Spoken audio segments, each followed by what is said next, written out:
Roswell, New Mexico. It's as quiet and peaceful today as it has been for decades. But on July 8, 1947, that tranquility was shattered by a local newspaper headline. Air Force captures flying saucer on ranch in Roswell region. The story described wreckage of a flying disc found near a place called Corona and was based on a press release written by the public information officer at Roswell Air Base, Lieutenant Walter Hott. This building here, building number 84, is a building I believe that they brought materials from the Corona crash and stored them in here temporarily. The chief intelligence officer at the base, Major Jesse Marcel Sr., was sent out to the ranch to collect the crash debris and transport it to the Army Air Force headquarters for examination. In the meantime, newspapers all over the western United States picked up the story. But before Marcel had landed his plane and strange cargo, the Air Force issued a second bulletin. By the time the B-29 with Jesse Marcel and some of the wreckage got to the headquarters 2 hours after they left in Fort Worth, Texas, the fix was already in to kill the story.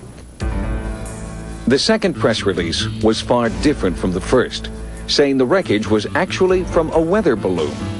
Could the Army's top intelligence investigators have committed such a basic blunder, failing to recognize the mundane remains of a weather balloon when they first encountered it? No, says nuclear physicist and part-time UFO researcher Stanton Friedman, who's been investigating the Roswell crash for over a decade.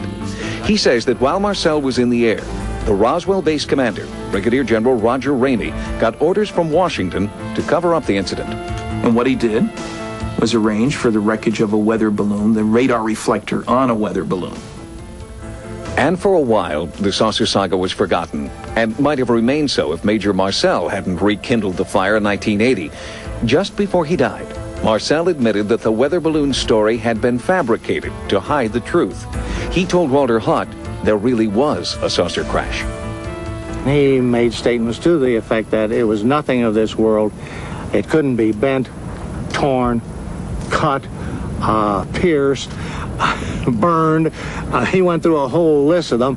He said, we just don't have the technology to produce material like I brought in from that ranch. The government steadfastly maintains that there never was a crash near Roswell. But Friedman contends his research shows there was not just one, but two UFO crashes that day, the result of a spectacular mid-air collision. Which brings us to our close encounter of the third kind. Friedman says wreckage of the second craft landed some 200 miles away from the first. And this time, there were survivors. When I first came up to the craft, the creatures were laying like this in a line, side by side. And the live one was over here. Gerald Anderson says he was 5 years old when he and his family came across the unearthly wreckage and bodies. And my dad was kind of right about here, and he was sitting like this. My Uncle Ted was standing more over here, kind of leaned over like this, and they were talking to this creature.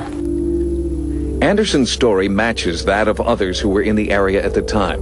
With the help of hypnotherapy, he's been able to remember the encounter with startling detail. His description matches those from people who claim to have seen aliens. 4 feet tall, grayish skin, large eyes, long skinny arms and fingers. Anderson recalls 2 aliens were dead, a third dying, and a 4th alien survivor seemed to be trying to communicate. Then just suddenly he turned and he looked at me. And when that happened, all kinds of things just started happening inside my head. I started getting sensations of tumbling and falling and an awful loneliness, like there was no way he could possibly get back to where he came from. Anderson says that within a matter of minutes, the military arrived, sealing off the area. The civilians at the site were threatened with bodily harm if they talked. Nevertheless, in the past 20 years, hundreds of witnesses have come forward, some daring to speak only on their deathbeds. Out in the New Mexico desert, there's no longer any trace of alien craft. Stanton Friedman says the story can't be covered up forever. There were simply too many witnesses.